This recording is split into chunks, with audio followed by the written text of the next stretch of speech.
So now that we've finished the Dix-Hallpike, we're going to... Maintenant que nous avons terminé le test Dix-Hallpike, nous allons faire les tests de position. Le patient est allongé sur une pente de 30 degrés. C'est la même position dans laquelle elle se trouvera pour le test calorique qui viendra plus tard. Ici, on va mettre sa tête au centre, puis on va mettre sa tête à droite, puis à gauche. Et nous devrons peut-être même la rouler sur le côté. Nous cherchons à voir si nous pouvons provoquer un nystagmus dans une position spécifique. Bon, je vais donc mettre le cache car ce test se fait aussi les yeux ouverts dans le noir. La première position est une position couchée à 30 degrés avec la tête au centre. Alors, elle va juste s'asseoir comme ça. Je vais utiliser ma télécommande pour lancer le logiciel. Le test par défaut dure 30 secondes. S'il n'y a pas de nystagmus positionnel, 30 secondes, c'est long. Donc, après une quinzaine de secondes, si je ne vois rien, je vais simplement passer à la position de tête suivante.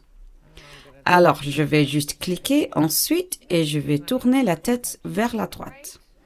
Et puis, on va faire la même chose. Au bout d'une quinzaine de secondes, si je ne vois rien, je vais arrêter le test. Si je voyais un nystagmus, je continuerai pendant les 15 secondes suivantes. Elle n'a pas de nystagmus dans cette position, mais faisons comme si c'était le cas.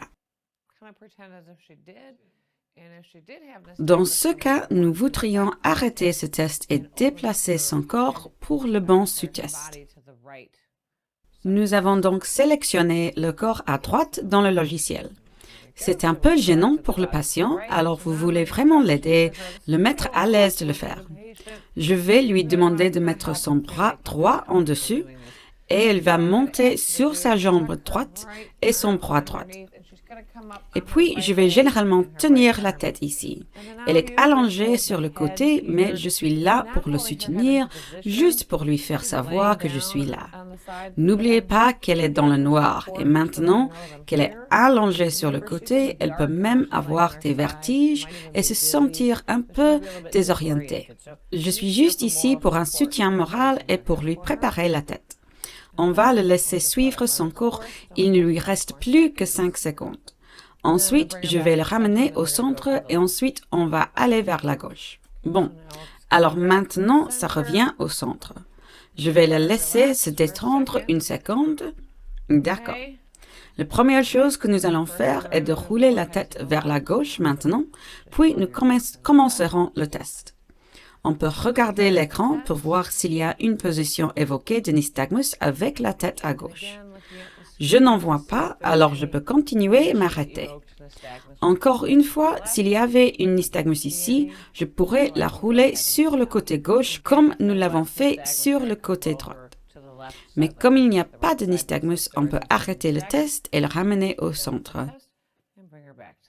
Et maintenant, elle a fini.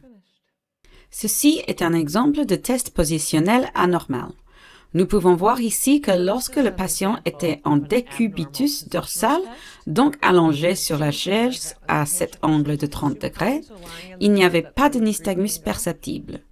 Puis, quand il enroulait la tête vers la droite, on voit 3 degrés de nystagmus. Donc, il y a du nystagmus là, ce n'est pas particulièrement important, ce n'est pas significatif. Quand il enroulait la tête vers la gauche, vous pouvez voir que le nystagmus était de 16 degrés par seconde. C'est donc un très bon test définitif pour un VBPP du canal latéral gauche, car le nystagmus était dans les 200, mais plus fort lorsque la tête est roulée vers la gauche.